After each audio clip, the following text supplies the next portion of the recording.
I want to start off by saying, do I think this is on track to be the greatest Spider-Man show ever made? No.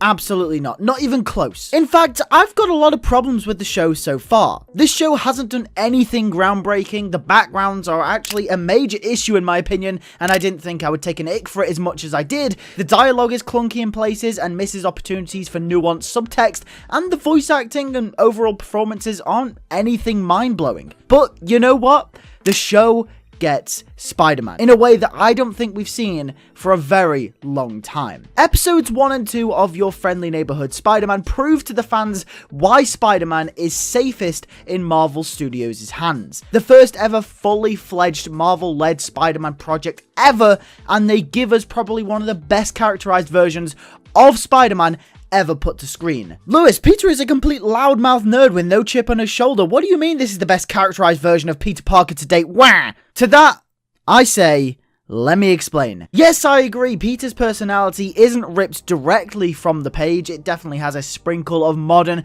21st century pizzazz to it, but what I'm referring to is what's underneath the cringy schoolboy hopeless romantic personality. There's actually one scene that is doing the rounds online at the moment, and if you've seen it, you probably already knew that this is where this video was going. From episode 1, there's actually a scene which perfectly represents what Spider-Man is and what Spider-Man stands for. That's the scene where Peter stops a robber and gives the shopkeeper his money back. However, instead of sending the woman who robbed the money down to prison for blind theft, Peter actually hears her out. She tells Spider-Man and the shopkeeper that she's actually been down on her luck, and life hasn't really been good to her. She saw an opportunity and took it without even thinking. In this moment, what does Peter do? He compromises. He understands that there needs to be consequences for her actions and tells the shopkeeper that if he wants her to be sent down for her crimes, then he is more than welcome to get that justice. But Spider-Man also recommends that he let her go.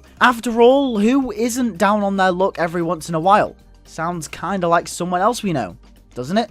Spider-Man in this moment is empathetic on another level that I haven't seen before in a very long time. And if I'm quite honest, it actually took me out of the episode. I was that surprised. Leading up to this, I was quietly thinking that this show is kinda mid. But I was proven hella wrong. This one scene encapsulates what Spider-Man should be, who Spider-Man should be, and how he should be represented on the big or the smaller screen. They weren't lying when they said that this show would rip the comic book page from its seam and slap it onto the silver screen. And I absolutely love it for that. This one scene has filled me with so much hope for the rest of the series and actually the other seasons that have been greenlit coming out in the next few years. This show seems like it's in a really good place to make strides forward with this character based off this one scene. Recently, in a lot of Spider-Man media, we've had huge action set-piece games like Marvel Spider-Man 2, over the top and filled to the brim with as many Spider people as you can possibly count,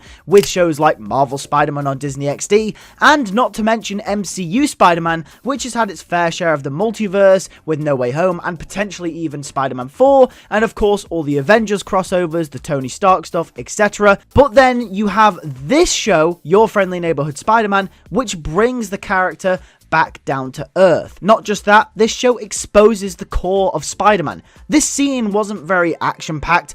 It didn't even really mean much for the overall story. It didn't really mean anything for the plot of both of the episodes. But it perfectly characterized this version of Spider-Man that we are going to follow in this show. It exposes that raw layer that we all crave to see from this character. And of course, while we're here, let's just quickly talk about, of course, Norman Osborn. We can't talk about these first two episodes without talking about Storm and Norman. And what else can I say other than I absolutely love Norman Osborn in these first two episodes. He is the most pure and utter evil menace in broad daylight that I have ever seen, and I absolutely love it. What I love about Norman here is that he's portrayed as this fearful character, someone that is not to be messed with. Not to sound ironic, but his aura is genuinely frightening. Most of the characters fear him. He is a well-known scientist across the city. His presence is fueled by the reaction that everyone else has to hearing his name, which builds the character up way more and actually makes his presence all the more frightening. I know I mentioned that overall the performances in these first two episodes weren't anything groundbreaking.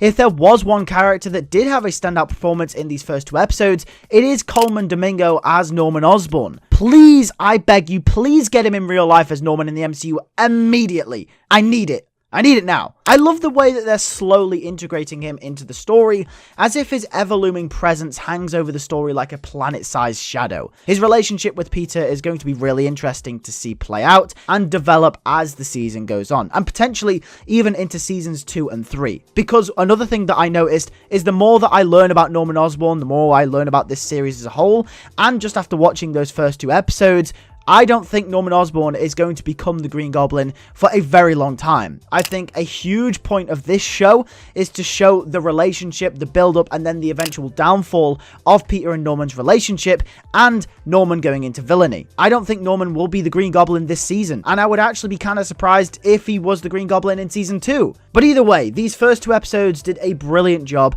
of setting all of that up for the season to come. And also, quickly, while we're also here, let me touch upon the side characters, especially Nico, Lonnie, and Pearl. They're all fine, nothing extraordinary at this point in time. Peter's crush for Pearl is relatively believable, and all the characters, especially Lonnie, are really likable as well. I can't really say much more about these characters at this point in time. If I were to say anything, it would actually be kind of negative, because I don't think the story has justified a reason for replacing the likes of Gwen, MJ, Flash Thompson, Sally, Liz, and everyone else we know from the original comics and several other adaptations in the past. But obviously, we've still got a whole season to go in front of us, so the reason for them being a part of Peter's side cast of characters in high school will definitely be explained and developed further in the coming episodes. So I'm not really going to comment much on that at the moment, just that at this moment in time, I don't really think they've justified replacing all of the side characters at this point. I think all in all, these first 2 episodes hold the rest of the show to a decent standard. They don't blow anything out of the water by any means, but Marvel Studios,